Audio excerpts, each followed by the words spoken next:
আমাদের জন্য সবচাইতে বড় একটা পাওয়া যে আল্লাহকে ভালোবাসা। আজকে আমাদের দিলের মধ্যে রবের ভালোবাসা নাই, বিধায় সারা বিশ্বের মধ্যে মুসলমান আজকে নির্যাতিত, নিপীড়িত। আজকে যেখানেই রক্ত বাহির হয় সেখান থেকেই মুসলমানের রক্ত বাহির হয়। আজকে আমাদের জন্য, আমার নিজের জন্য আমরা গুনাহ করতে করতে এমন দ্বার প্রান্তে চলে গেছি, এমন অবস্থা হয়ে গেছে। আজকে আমার চোখের সামনে আমার মুসলমান ভাইয়ের রক্ত ঝরায়। আজকে সাহরির সময় মুসলমানদের উপর আক্রমণ করে, পাখির চাইতেও নিকৃষ্ট ভাবে ইসরায়েল বাহিনীগুলো আজকে আমাদের মুসলিম ভাইদের উপর হামলা করে, বর্বরতা চালায়।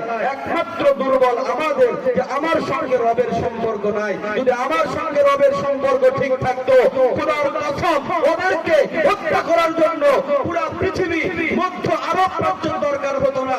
আমাদের এই জমিন থেকে 313 জন মুজাহিদি প্রয়োজন ছিল। কথা কি বোঝা আসছে ভাই? এত মধ্য আরবের আমরা ডাকতাম না, ইয়া আরব তোমরা ঘুমাও কেন, আজকে মুসলমান মারা যায়, আমাদের প্রয়োজন হতো না।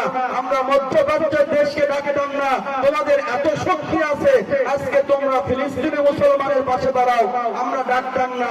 যদি আমাদের মধ্যে ইমানি শক্তি থাকতো আর রবের সাথে সম্পর্ক থাকতো,